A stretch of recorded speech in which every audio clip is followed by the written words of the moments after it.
Besides sending the police, you might want to send an ambulance or a hearse.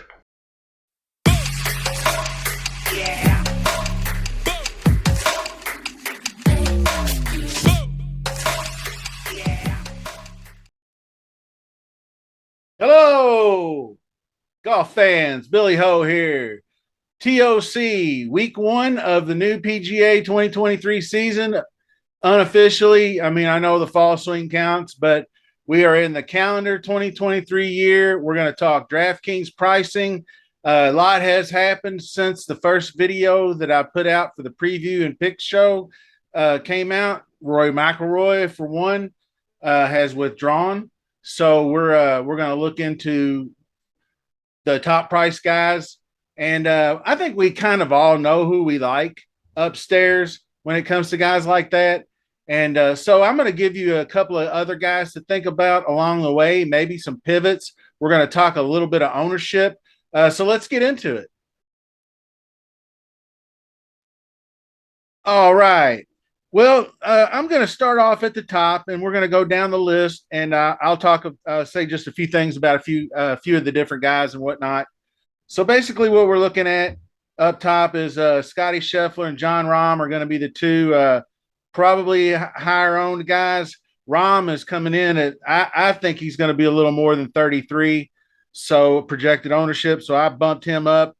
I've got the updated article on Google Sites that'll have my adjusted ownership and a few other tidbits have been added in. So make sure you check that out. It's the same link it always is. I just update it, and you'll just see the updates.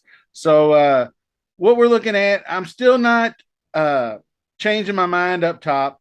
I think this course benefits the quote unquote wonky drivers off the tee, smaller guys like JT, Xander, and whatnot that really have to coil up and unleash their whole bodies to get the same distance a guy like Rahm and Finau can get with just a flick of their body.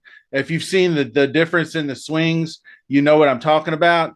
So guys like JT, guys like Xander, guys like Matt Fitzpatrick, who has not played here before, which is a little bit of a dink against him, but he has added a ton of distance. He comes in third in this field in distance over the last 36 rounds or so. So, and obviously his Bermuda game is tight. I still like Cam Young, bombs it out there. Like I said, I think there'll be a half a dozen or so of these long par fours that he could get there with wedges instead of longer irons. I also think that he can reach these unreachable par fives because some of them are just three shot. And that's why a lot of these good wedge players do well, is because if you can't get there, you need to lay it up right at your prime distance, 75 to 100 and whatnot. So those guys all look pretty good to me. In the low to mid 8Ks, and I'm just going to kind of jump around. I might even jump back up. Victor Hovland and Max Homa are virtually the same price. You can see Hovland is coming in at roughly twice the ownership as Max Homa. I'd argue that Max Homa is a better play or as good a play at half the ownership. And in game theory, you have to consider ownership when you only have a no cut event with 39 players. So we're looking at Max Homa as a good pivot there. Both down here, Sungjae and Sam Burns both look pretty good to me.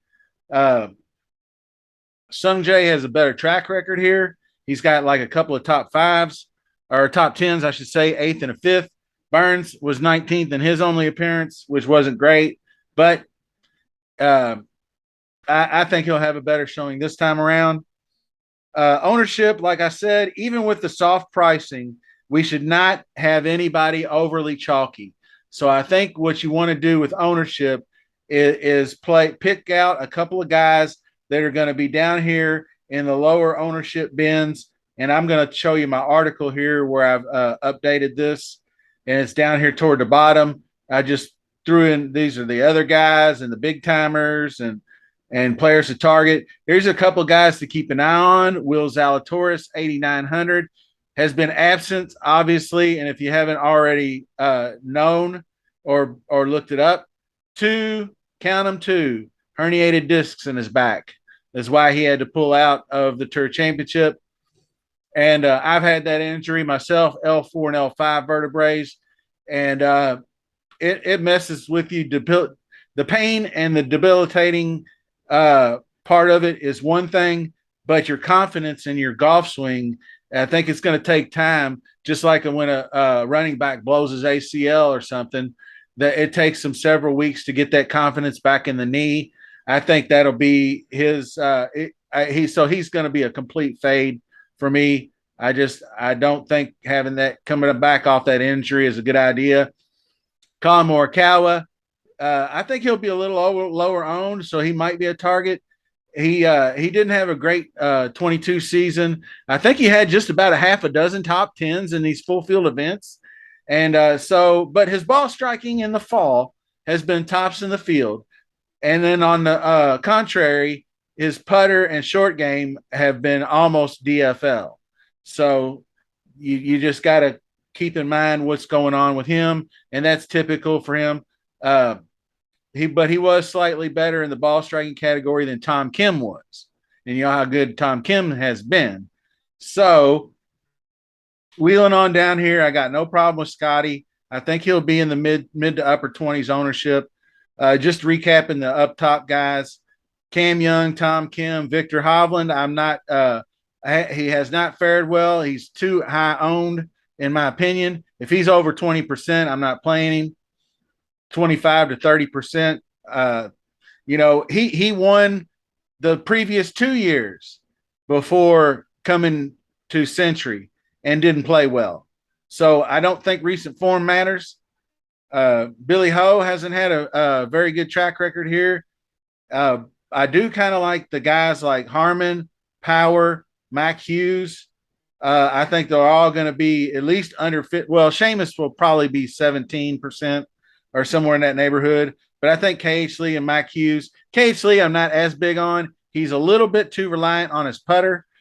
But I think guys like Mac Hughes and Seamus Power, Brian Harmon can get it done with the wedges as well. Hollywood Hoagie, Tom Hoagie's another guy that bounces off that list. And here's my ownership. It'll be on the Google Sites page, so you can take a look at that.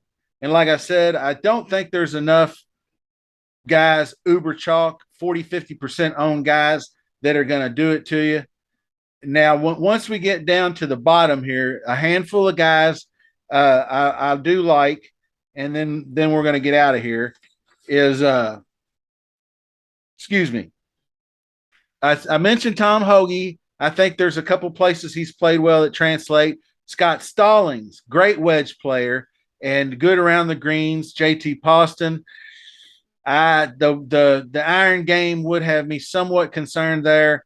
But around the green, his creativity does fit. Mac Hughes is another guy that I just talked about. JJ Spawn, I think, is an excellent guy because some of these guys take it as a vacation. Some of them will take advantage of it and try to be, they're competitors and they're going to play to win. It's up to you to choose who you think. But JJ Spawn and Trey Mullinax and those guys are around 10 to 12%. Luke List, I still don't like the idea of his putter relying on him not three putting a bunch of greens out here. So that's a tough call as well. Sepp Straka will probably go overlooked. He's a guy that can rip the ball out there, and he's less accurate off the tee than others. But he has a problem with his irons.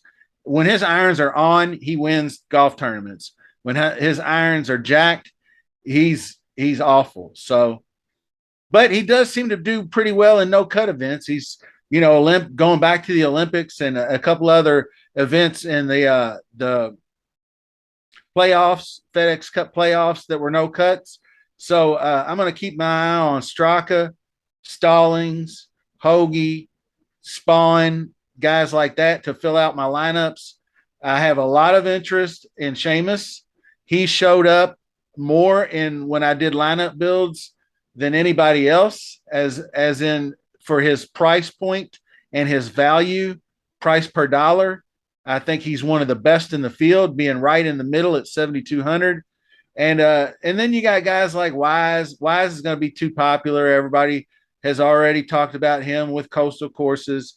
7,400. If he's 18 to 25%, not so much. Keegan Bradley has been one of the best in this field in all around game, and he's no stranger to this golf course either. So I'm going to keep my eye on him at sub 10%. These middling guys are the guys that are going to make or break your week. Everybody's going to have the Justin Thomases and the Scotty Schefflers and all those guys in their lineups. Basically, what that amounts to. But you're going to have to pick the right guys down here. Like when I cashed in pretty good at the Hero with the limited amount of golfers they had, I was able to get a couple of guys like Cam Young, who was really low owned, and guys that you can get to crack the top five. Shout out to my man, D Hamburgini, DDFS Chef on Twitter. He's a guy that I do weekly shows with. I'm sure you've seen him before, but he sent over his stat model and it's free for everybody in our Discord.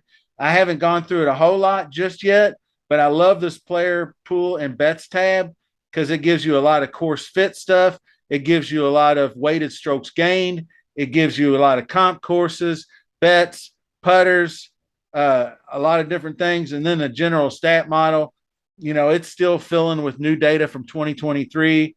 And a lot of these guys in a golf tournament have not played here because they're adding in everybody that made the Tour Championship as well gets an invite. So they're up to 40 golfers now, which down to 39 since Rory.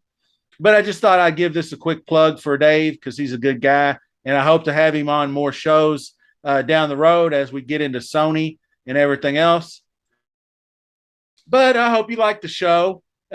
Just get that like and subscribe button as always. Thanks for the comments from the guys in the Discord and whatnot. And I appreciate all your support. And I'll try to hit you back in the YouTubes with the comments as well. So I might put another video out, maybe on a showdown thing because of this week being a limited field event. Showdown's not a bad idea to play. But until the next video, week 18 NFL, most likely. Thanks for watching. See you soon.